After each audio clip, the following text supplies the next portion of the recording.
मेरे घर चलो, एक नजर मेरी बेटी को देख लो।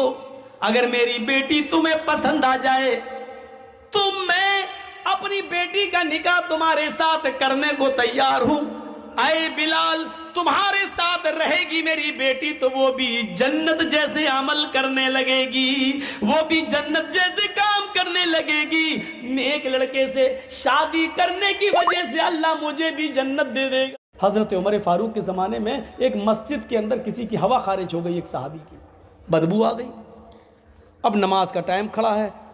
हजरत उमर फारूक ने कहा अगर जिसकी हवा खारिज हुई हो वो जाए और वज़ू बना के दोबारा आ जाए, तब तक हम नमाज अभी खड़ी नहीं कर रहे हैं, अभी हम नमाज के लिए खड़े नहीं हो रहे हैं। जाओ, अब शर्म की वजह से बुझा नहीं रहा, जिसकी हवा खारिज हो गई बैठा। तो अभी तक तो मैं सही चल रहा हूँ, तरतीब बदली नहीं है। तो आए बिलाल, यही वो अमल है जिसने तुम्हें आगे किया है और जन्नती बना दिया है। इतना सुनना था बिलाल की जबान से कि बड़े बड़े अमीर उस मस्जिद में बैठे थे, दौलतमंद लोग उस मस्जिद में बैठे थे। वो बिलाल जो कभी कभी भूख की वजह से सड़क पर बैठ जाया करते थे और लोगों से कोई मसला पूछते थे, हालांकि हजरत बिलाल कहते हैं वो मसला मुझे खुद मालूम होता था, वो मसला मुझे मालूम होता था, लेकिन फिर भी मैं लोगों से पूछता था।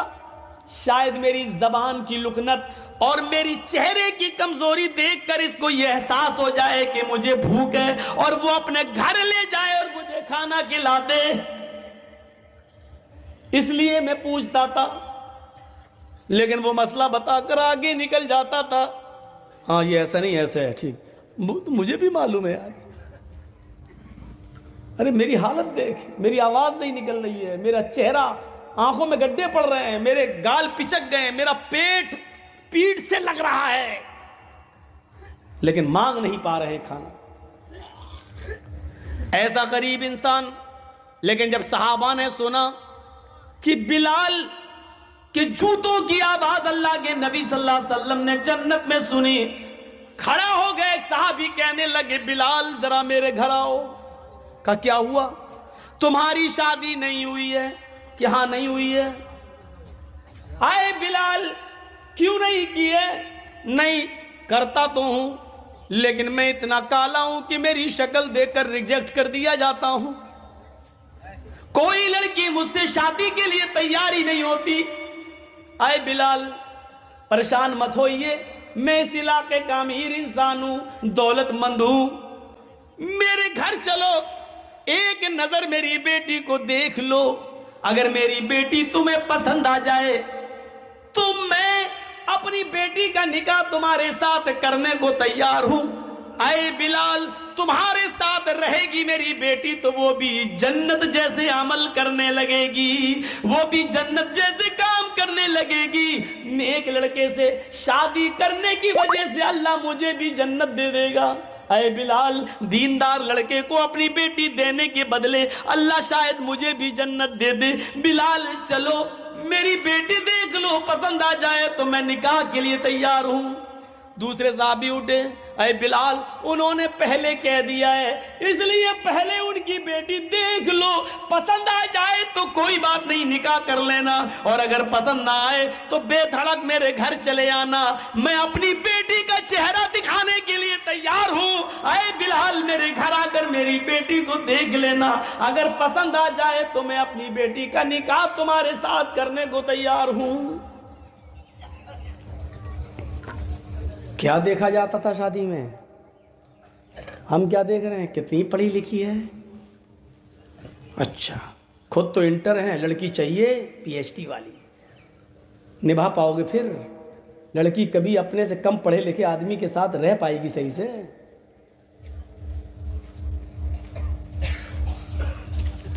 हम क्या देख रहे हैं और वो क्या देख रहे थे? गरीब है नहीं देखा, काले कलूटे नहीं देखा, जन्नत में जूतों की आवाज सुनी अल्लाह के रसूल ने, ये जन्नती इंसान है, जरूर इसके साथ मेरी बेटी रहेगी तो वो भी जन्नती बन जाएगी। तो 2 रकात वजू बनाकर 2 रकात तहियतुल वजू पढ़ना, ये जन्नत में जाने वाला ये भी एक रास्ता है। एक रास्ता और है, वजू बनाने के बाद अब क्या करोगे? नमाज पढ़ोगे। नमाज कहाँ पढ़ोगे? मर्द हो तो मस्जिद में, और सुन्नतों को, नफिल को घर में पढ़ना अफजल है। जैसी अजान हो जाए, अजान के कलमात दोहराओ, वज़ू बनाइए और वहीं पर आप अपने 2 रकात 4 रकात जितनी पढ़ सकते हो अपने घर पे पढ़िए, फिर मस्जिद के अंदर जाइए। अगर मस्जिद बहुत दूर नहीं है तो, अगर मस्जिद दूर है तो आप पहले से जाइए, फिर वहाँ सुन्नत भी पढ़ लीजिए, या कम से कम ऐसा करिए कि पहले वाली सुन्नतें वहाँ पढ़ लीजिए और सुन्नत फ़र्ज़ नमाज पढ़ के फिर अपने घर आ जाइए, और फ़र्ज़ नमाज के बाद जो सुन्नतें पढ़ी जाती हैं वो अपने घर पढ़ लीजिए आके। अल्लाह के रसूल ने फरमाया, अपने घरों को कब्रिस्तान मत बनाओ, यानी कब्रिस्तान में कुरान नहीं पढ़ा जाता है, अपने घरों में, और नमाज नहीं पढ़ी जाती है, इसलिए अपने घरों को कब्रिस्तान मत बनाओ, यानी अपने घर को बिल्कुल कब्रिस्तान मत बना दो कि उसमें नमाज ही ना पढ़ी जाए, कुरान भी ना पढ़ा जाए। कुरान की तिलावत भी करो और नमाज भी पढ़ो। तो इसीलिए क्या फरमाया, जन्नत में जाने वाला एक रास्ता मस्जिद भी बनाओ, और मस्जिद जो अल्लाह के लिए बनाएगा तो अल्लाह उसके लिए जन्नत में घर बनाएगा। हदीस ये है, मम बना लिल्लाही मस्जिदन बनल्लाहु लहू बैतन फिल जन्नह। जो दुनिया में अल्लाह का घर बनाएगा, जो दुनिया में अल्लाह के लिए मस्जिद बनाएगा, उसमें बढ़ चढ़कर हिस्सा लेगा, मस्जिद बनाने के लिए चंदा देगा, उसमें बढ़ चढ़कर हिस्सा लेगा, बनल्लाहु लहू बैतन फिल जन्नह, तो कयामत के दिन अल्लाह ताला जन्नत के अंदर उसके लिए घर बनाएगा। जो दुनिया में अल्लाह का घर बनाएगा मस्जिद, तो अल्लाह जन्नत में उसका घर बनाएगा। ये लीजिए, मस्जिद बनाने में चंदा देना, मस्जिद बनाने में ताउन करना भी जन्नत में जाने वाला रास्ता है, जन्नत में जाने वाला रास्ता है। मस्जिद में जाइए, नमाज पढ़िए और मस्जिद बनवाइए, जन्नत में जाने वाला रास्ता। अब नमाज पढ़ के बैठ गए हैं,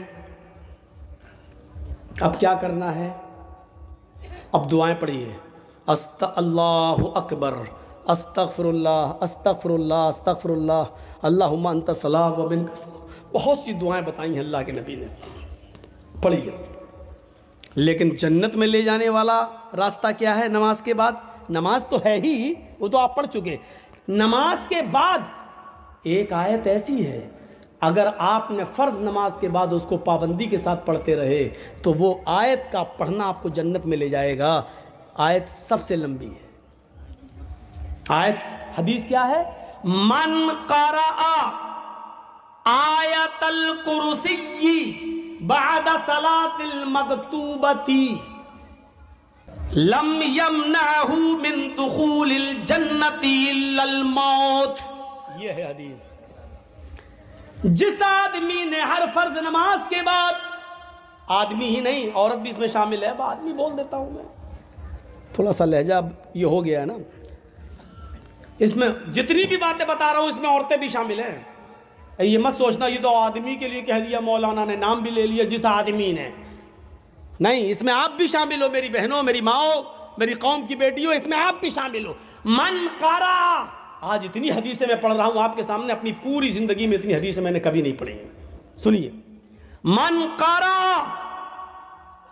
आयतल कुर्सी बाद सलातिल मकतूबती, जिसने हर फर्ज नमाज के बाद, हर फर्ज नमाज के बाद जिसने आयतल कुर्सी पढ़ ली और उसको अपना मामूल बना लिया, आदत बना ली, लम यमनहु मिन दुखूलिल जन्नति इल्लल मौत, उसको जन्नत में जाने से सिवाय मौत की और कोई चीज नहीं रोक रही है। उसको जन्नत में जाने से सिवाय मौत की और कोई चीज नहीं रोक सकती है। यानी याद भी जन्नती है, याद भी जन्नत में जाने से सिर्फ इसलिए रुका हुआ है क्योंकि इसको मौत नहीं आ रही है। मौत आएगी और जन्नत में चला जाएगा। इस आदमी को जन्नत में जाने से सिर्फ मौत रोक रही है, मरा और जन्नत में दाखिल। ये लीजिए कितनी बड़ी फजीलत है। लेकिन इस फजीलत को हासिल करने के लिए, माफ कीजिएगा, आयतल कुर्सी आपको याद करना पड़ेगी। गाना याद हो जाता है, हैं? इतने लंबे लंबे गाने याद हो जाते हैं, तेरी आंखें झुकी झुकी, हैं?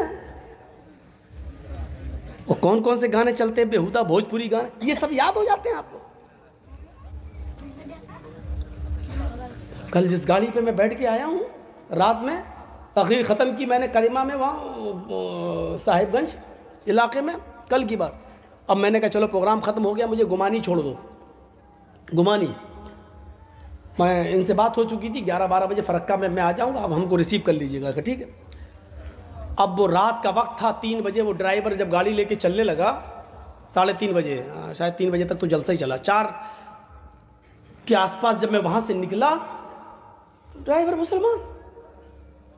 अब रात भर के हम भी जागे हुए, तो आगे वाली सीट पर हम ऐसे बैठ के, थोड़ा सा आँख लग गई मेरी ऐसा, उसने गाना लगा दिया ड्राइवर ने, मेरी आँख खुल गई। तो मैंने कहा यार इस ड्राइवर को रोकना और टोकना बेकार है, क्योंकि ड्राइवरों से उलझना नहीं चाहिए, वरना अगर ज़बरदस्ती बंद करवाएंगे तो ये भेड़ देंगे कहीं ना कहीं। तो देख रहा हूँ गाना उसमें चल रहा है, कोई रफ़ी का गाना चल रहा था, बहुत पुराना। अब ये उसमें गाना सुनता जा रहा और ऐसे करता है, गाड़ी चला रहा है। मैंने ऐसे देखा और वो भी उसके मुंह पे वो भी गुनगुनाता जा रहा है, यानी पूरा गाना उसको याद है, पूरा गाना। उसके बाद जब गाड़ी मेरी रुक गई, मैं गुमानी पहुंच गया, तो मैंने उससे पूछा, शुक्रिया आपका, आपने मुझे छोड़ा। मैंने कहा आपको कुछ मुसलमान है क्या? हाँ हाँ साहब माशाल्लाह मुसलमान। हमने कहा बड़ी खुशी हुई आपको ये जान कर के आप मुसलमान हैं। अच्छा कलमा याद है ना आपको? है मौलाना साहब, कलमा याद नहीं होगा? ला इलाहा इल्लल्लाह मुहम्मदुर रसूलुल्लाह, माशाल्लाह। सूरह फातिहा याद है ना? हाँ हाँ सूरह फातिहा याद है, अल्हम्दुलिल्लाह रब्बिल आलमीन अर्रहमान मालिक, पूरी सूरत सुना दी। हमने कहा अच्छा अच्छा अच्छा अच्छा, सूरतें कितनी याद है? कहता मौलवी साहब वो तो 2 ही याद है बस। कौन कौन सी? का इन्ना आतैना कल कौसर और कुल हुवल्लाहु अहद अल्लाहु समद लम यलिद वलम यूलद वलम यकुल लहू कुफुवन अहद। हमने कहा अच्छा और कोई एक सूरत? का नहीं है। आयतल कुर्सी? अरे मौलाना साहब आयतल कुर्सी तो 5-6 सूरतों के बराबर है, वो तो याद ही नहीं है। यही हमारा हाल है। चलो उसने कम से कम लाज रख ली कि सूरह फातिहा याद रही, उसको कलमा सुना दिया ला इलाहा इल्लल्लाह मुहम्मद रसूलुल्लाह, वरना एक बार तो हम फंस गए थे बाराबंकी इलाके में, भीख मांगता हुआ आ गया मेरे पास, अल्लाह के नाम पे दे दो, अल्लाहू उल्लू उल्लू। मैंने कहा भाई क्या मुसीबत है? ज़ोहर का वक्त था। मैंने कहा अच्छा इधर आ, क्या चाहिए? अल्लाह। हमने कहा नमाज नहीं पढ़ते हो तुम? अरे मौलाना साहब उस मस्जिद से मैं निकला हूँ अभी नमाज पढ़कर। हमने कहा हो सकता है भाई हम लोग जल्दी पढ़ लेते हैं, ये देर से पढ़ के निकला होगा ये। तो हमने कहा भाई नमाज पढ़ के निकले हो? हमने कहा चेहरे पे मिट्टी लगी है, बालों में गंदगी भरी पड़ी है, कपड़े। अरे वज़ू बनाया कि नहीं बनाया? नमाज के लिए वज़ू शर्त है, तुमने वज़ू बनाया कि नहीं बनाया? कहता है मौलाना साहब मैंने वज़ू मंगल को बनाया था, और जिस दिन उसने ये बात हमें बताई वो इतवार का दिन था, संडे था, संडे इतवार का दिन। मैंने कहा कब बनाया था? बोला मैंने वज़ू मंगल को बनाया था।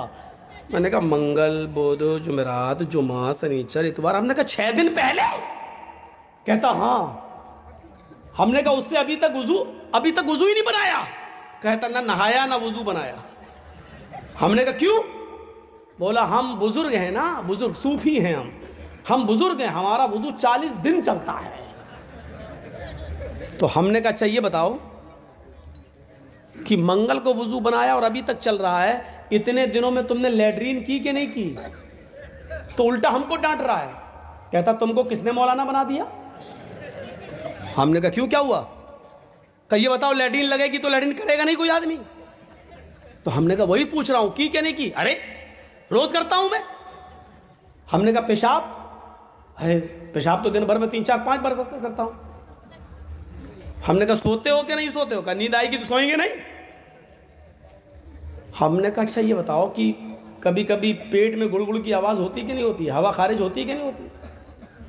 कहता अरे मौलवी साहब तुम कैसी बातें कर रहे हो, ये बताओ कि ये तो नेचुरल चीज़ है यार, ये तो फितरत है, ये तो हवा जब पास होगी तो होगी। हमने कहा हुई कि नहीं हुई? कहाँ हुई है? हमने कहा हवा भी तेरी पास हुई, पेशाब भी तू कर रहा है, लैट्रीन भी तूने की, सोया भी तू, सारे काम तू कर रहा है और अभी तक तेरा वज़ू टिका हुआ। भाई ये वज़ू है या लोहे का लट्ठा जो टूटता ही नहीं, क्या है ये?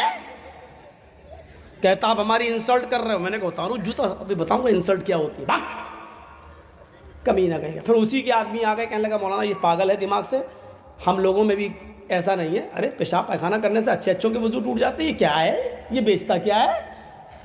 ऐसे लोग भी मिले हैं जिनको कुछ याद नहीं था।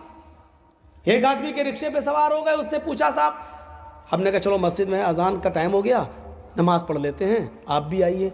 कहता मौलाना साहब आप नमाज पढ़ लीजिए, बस यही एक कमी है कि मैं नमाज नहीं पढ़ता हूँ, और तो मेरा बकिया पूरा इस्लाम ठीक है। हमने कहा हो सकता भाई नमाज नापाक हो, नहीं जा रहा हो मस्जिद में।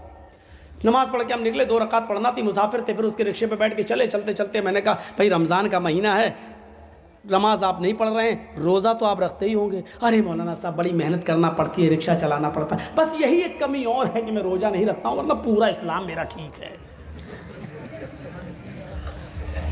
लास्ट में जब हम उतरे तो मैंने उससे कहा कि अच्छा एक बात, पैसा उसको दिया, 15 रुपये उसने मांगे थे, कई साल पहले की बात है, मैंने उसको 15 रुपये दिए। तो मैंने कहा अच्छा भाई चलते चलते थोड़ा सा कलमा ही सुना दो, तुम कलमा याद है तुम्हें? कहता बस मौलवी साहब कलमा ही याद नहीं और मेरा पूरा इस्लाम बिल्कुल ठीक है। मैंने कहा वाह साहब, कलमा तुझे याद नहीं और तेरा इस्लाम ठीक है, ये कौन सा इस्लाम है जो बिल्कुल ठीक ठाक है? कलमा याद नहीं, ला इलाहा इल्लल्लाह मोहम्मद रसूलुल्लाह, और कह रहा मेरा पूरा इस्लाम ठीक है। तो दुनिया में ऐसे भी लोग हैं जिनको कलमा याद नहीं और कह रहे मेरा इस्लाम ठीक है, ऐसे लोग भी मौजूद हैं। तो मन करा आयतल कुर्सी, आयतल कुर्सी को याद करिए, कितनी बड़ी फजीलत है इसकी। हम इस दुनिया में क्यों आए? सिर्फ खाने और पीने और अपने माँ बाप की गाड़ी कमाई को ऐशो आराम में उड़ा देने के लिए, जुए और सट्टे में उड़ा देने के लिए, लॉटरी खरीदने के लिए, सूद और ब्याज में उड़ा देने के लिए, शराब पीने के लिए, गांजा और स्मैक और हीरोइन और ब्राउन शुगर इस्तेमाल करने के लिए, बस इसलिए हम इस दुनिया में पैदा हुए हैं क्या? अपने आप को पहचानो। कुरान तुम्हारे पैदाइश का मकसद बता रहा है, वमा खलक़तुल जिन्ना वल इंसा इल्ला लियअबुदून। ओ मेरे बंदो, मैंने तो तुम्हें इस दुनिया में भेजा है, इस दुनिया में पैदा किया है तो सिर्फ इसलिए किया है ताकि तुम मेरी ही इबादत करो, मेरी ही पूजा करो, मेरी ही भक्ति करो, मेरे अलावा किसी और की इबादत न करो। इस दुनिया में तो इंसान इबादत के लिए आया है। अच्छा, मैं किसी को खड़ा करके आयतल कुर्सी सुनता हूँ, कैसा लगेगा? आप कल सुबह होके कहेंगे मौलाना साहब ये काम गलत किया आपने। सबके सामने किसी की इंसल्ट करना अच्छी बात थोड़ी है। मैं इम्तहान लेना चाहता हूँ कि हमारा इस्लाम कितना है, कितने लोगों को आयतल कुर्सी याद है?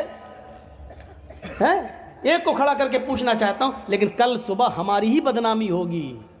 आपका जिसको याद नहीं उसका चर्चा नहीं होगा, मेरा चर्चा होगा कि मौलाना साहब ने सबके सामने उसको नंगा कर दिया। छोड़ो, मुझे क्या ज़रूरत है किसी की इंसल्ट करने की?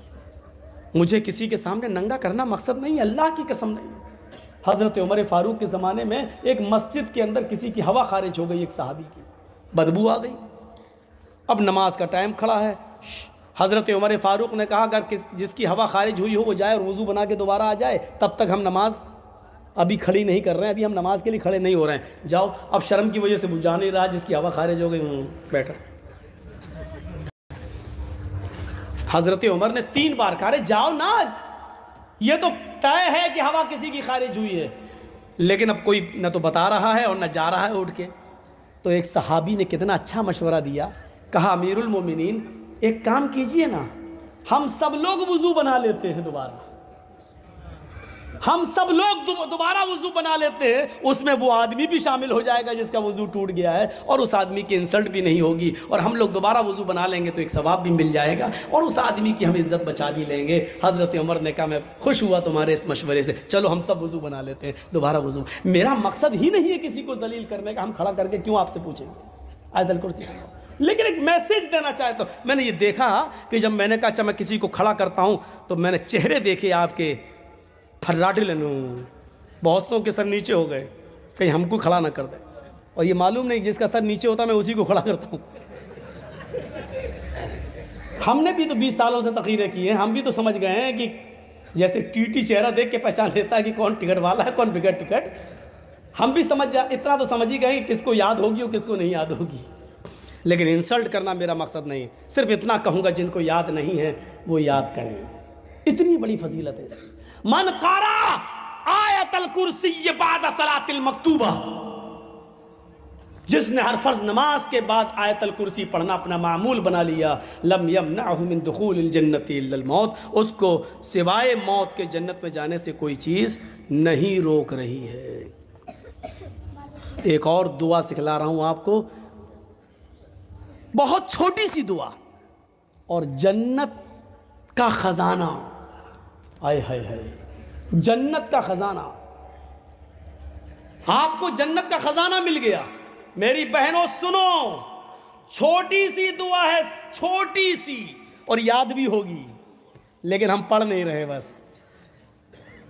अला दुल्लुकुम अला कंजिम मिन कुनूजिल जन्नह, अल्लाह के नबी साहबा किराम के अंदर बैठे हुए हैं, साहबा किराम जैसे आप लोग बैठे मेरे सामने, ऐसे अल्लाह के नबी दर्स दे रहे हैं, नसीहत कर रहे हैं, और आप उनसे पूछ रहे हैं क्या मैं तुम्हें जन्नत के ख़जानों में से एक बहुत बड़ा ख़जाना ना दे दूं? क्या तुम जन्नत का बड़ा ख़जाना लोगे? अच्छा, ख़जाना समझते हैं ना? अल्लाह का शुक्र है।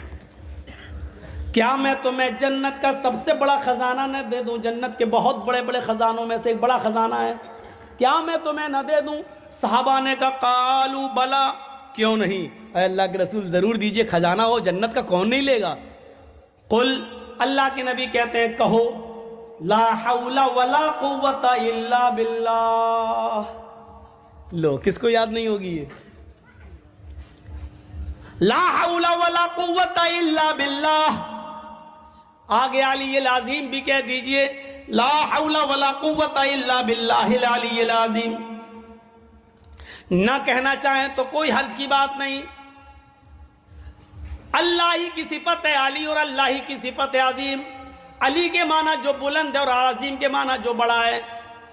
ला हौला वला कुव्वता इल्ला बिल्लाह, इतना भी काफ़ी है, और चाहो तो इसके आगे इल्ला बिल्ला, बिल्ला के बाद अल अलिय्यिल अज़ीम कहकर उसकी दो सिफतों को भी बयान कर दीजिए। जो शख्स इसको अपना वजीफा बना ले, ला हौला वला कुव्वता इल्ला बिल्लाह, उड़ते बैठते चलते फिरते इस दुआ को पढ़ता रहे, तो समझ लो कि उसको जन्नत का एक बहुत बड़ा खजाना मिल गया। ला हौला वला कुव्वता इल्ला बिल्लाह की कितने दर्जे हैं? हम सिर्फ एक हल्का दर्जा बतला रहे हैं। अल्लाह के नबी सल्लल्लाहु अलैहि वसल्लम ने फरमाया सबसे हल्का मकाम इसका ये है, सबसे हल्का फ़ायदा ये है कि आपको जो टेंशन है, जो गम है, जो आपकी दिमाग में उलझने हैं, आपका दिमाग माइंडली डिस्टर्ब है, दुनिया की तमाम बातें आप सोचते रहते हैं, ला हौला वला कुव्वता इल्ला बिल्लाह आपके दिमाग की उलझनों को, टेंशनों को ख़त्म कर देता है। ये दिमागी उलझनों से आपको नजात दिलाता है। मैं समझता हूँ इससे बड़ी कोई बीमारी नहीं है। यही तो बीमारी हमें लगी है। मेरी 4 बेटियां हैं, चारों जवान हो चुकी हैं, इनकी शादी कराना है, घर में कुछ है नहीं, मैं क्या करूं? हमें यही तो टेंशन है कि मेरा बेटा इंटर पास कर चुका है, बायो सब्जेक्ट है, साइंस उसने लिया है, अब इसका MBBS में एडमिशन नहीं हो रहा है, अब क्या करें? हम 50-60 लाख रुपए कहां से लेके आए हैं? इसको पढ़ने के बाद क्या करेगा? इसको नौकरी मिली या नहीं? यही तो टेंशन है हमें। ला हौला वला कुव्वता इल्ला बिल्लाह, ये इन टेंशनों को खत्म करने की दुआ है। ये सबसे हल्की बीमारी है जिसको ये दूर करती है। 98 बीमारियां इससे भी बड़ी बड़ी हैं जिससे ला हौला वला कुव्वता इल्ला बिल्लाह पढ़ने से दूर होती हैं। ला हौला वला कुव्वता इल्ला बिल्लाह 99 बीमारियों का इलाज है, और सबसे हल्की बीमारी है कि गम और फिक्र दूर होते हैं। यानी इससे बड़ी बड़ी और बीमारियां जो इससे दूर होती हैं। अब थोड़ा सा नंबर आ गया है हमारी माँ बहनों का, इनको भी तो जन्नत में, इनके लिए स्पेशल एक हुक्म है। ये सारे काम करने पर उनको भी जन्नत मिलेगी, लेकिन एक हुक्म उनके लिए अलग है। क्या है वो सुन लीजिए। अलमरातु इज़ा सल्लत खम्सहा व सामत शहरहा व अतात बालहा व अहसनत फरजहा। तरतीब थोड़ी सी उलट गई। अहसनत फरजहा पहले है, व अतात बालहा बाद में है। चलो अब सही कर देते हैं। अलमरातु इज़ा सल्लत खम्सहा व सामत शहरहा व अहसनत फरजहा। व अतात बालहा फलतदखुल मिन अय्यि अबवाबिल जन्नति शाअत। रवाहु अहमद फी मस्नदिही। इस हदीस को इमाम अहमद अपनी मुस्नद के अंदर लाए हैं, इमाम बैहक़ी अपनी सुनन के अंदर लाए हैं, हदीस सही है। औरत ये 4 काम कर ले तो उसको जन्नत में दाखिल होने से कोई चीज़ नहीं रोकती। कौन कौन से 4 काम है? बड़े आसान काम, मेरी माँ बहनों सुन लो तुम्हारे लिए। अलमरातु इज़ा सल्लत खम्सा, जो औरत 5 वक्त की नमाज पढ़ती हो। मर्दों के लिए भी हुक्म है, लेकिन यहां औरतों के लिए खास कर दिया गया। जो औरत 5 वक्त की नमाज पढ़ती हो, वसामत शहरा, और रमजान के पूरे महीने के रोजे रखती हो। औरत 5 वक्त की नमाज पढ़ती हो, साथ में थोड़ी सी अपनी बात एक हल कर दूं, उन दिनों में नहीं जिन दिनों में उसको नमाज पढ़ने से छूट दी है अल्लाह के नबी सल्लल्लाहु अलैहि वसल्लम ने। मसलन किसी औरत को पीरियड शुरू हो गया, एमसी शुरू हो गई, तो उसमें वो नमाज नहीं पढ़ेगी। जितने दिन उसको ब्लड आ रहा है नमाज छोड़ देगी। सामत शारा, रमजान के पूरे महीने के रोजे रखेगी। अगर उस महीने में उसको पीरियड शुरू हो जाए तो उतने रोजे छोड़ देगी जितने दिन उसको महीना आ रहा है। मगरिब की अजान में 1 मिनट रह गया है रोज़ा इफ्तार करने में, और 1 मिनट पहले उसको पीरियड शुरू हो गया, तो ये रोज़ा उसका बेकार माना जाएगा। पूरा दिन भर उसने रोज़ा रखा उस बेचारी ने, लेकिन 1 मिनट रह गया और उसको पीरियड शुरू हो गया, तो ये रोज़ा नहीं माना जाएगा। लेकिन बेकार नहीं होगा रोज़ा। अल्लाह ताला इतनी देर भूखा और प्यासा रखने के एवज़ उसको सवाब देगा, लेकिन रोज़ा उसका नहीं माना जाएगा। इस रोज़े को बाद में वो पूरा करेगी, और इसके अलावा जितने छूटेंगे उन रोज़ों को भी बाद में पूरा करेगी।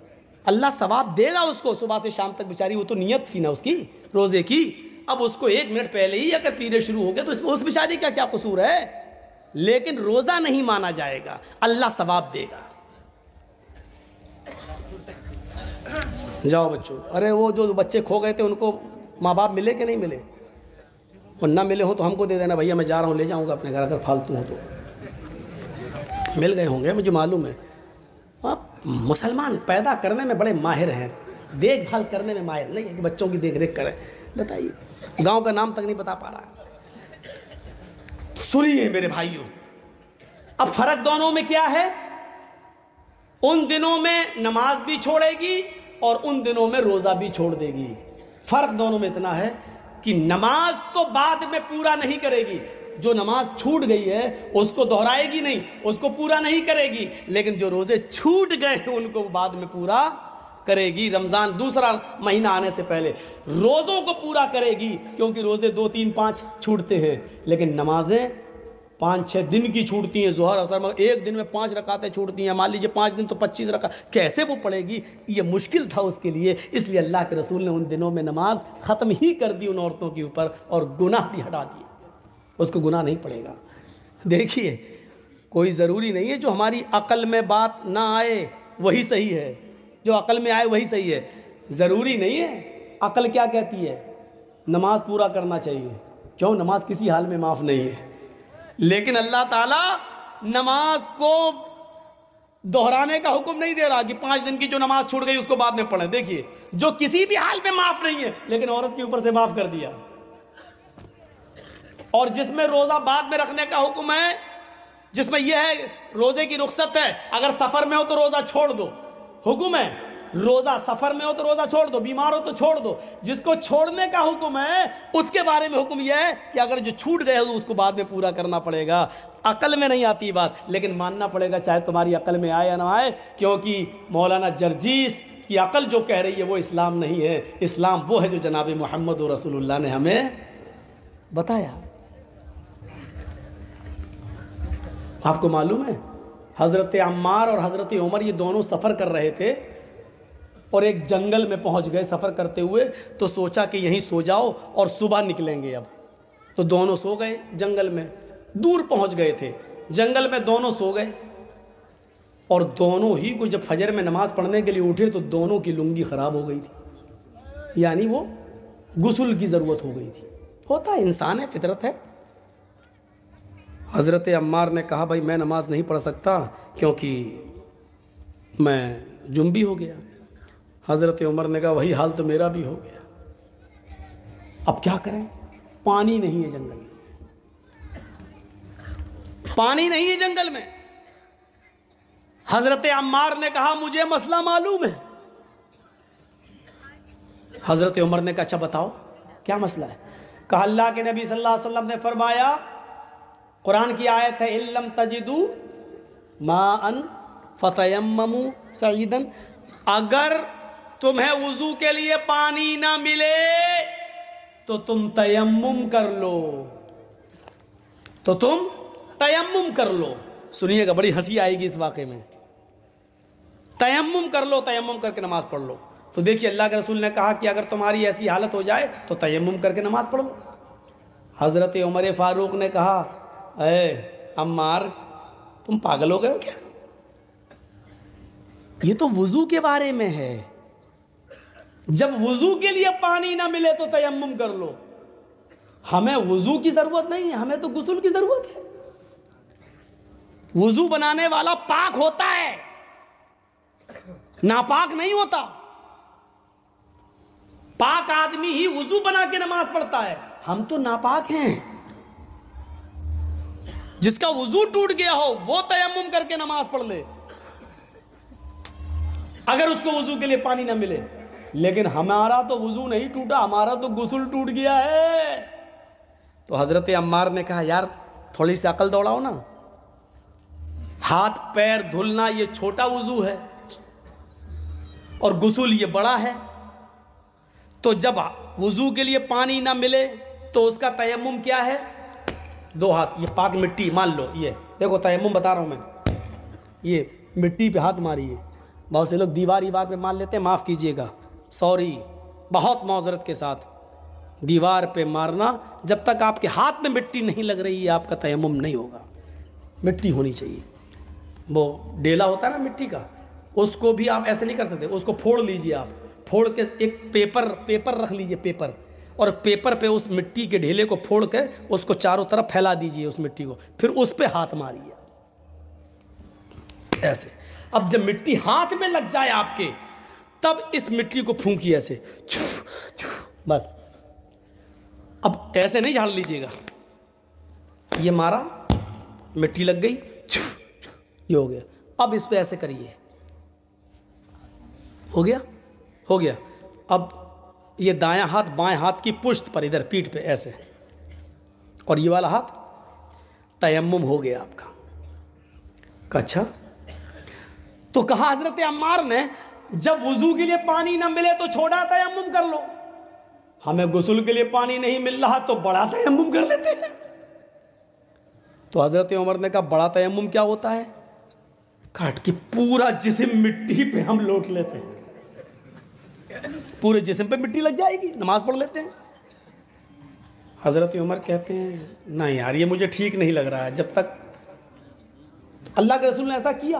अरे किया नहीं है, लेकिन वुजू वाली हदीस पर कयास करो ना, जब वुजू के लिए पानी नहीं मिल रहा तो हाथ मार लो, हमें तो गुस्ल के नहीं मिल रहा तो पूरे जिस्म पर मिट्टी फेर लो। हजरत उमर ने कहा मैं ऐसा नहीं करूंगा। हजरत अम्मार ने कहा मैं तो करूंगा। उन्होंने कपड़े अपने उतारे और हदीस के अल्फाज बुखारी के तमर्रक़्तु कमा तमर्रक़ु दाब्बा, मिट्टी पर ऐसे लूटे पूरा, जैसे चौपाया, चार पैर वाला जानवर मिट्टी में कुलामंडिया खाता है, उठे और खड़े हो गए, नमाज पढ़ ली। हज़रत उमर फ़ारूक ने नमाज नहीं पढ़ी, कहा नहीं मैं जब पानी मिल जाएगा गुस्ल करूँगा तब इस नमाज को क़ज़ा करूँगा।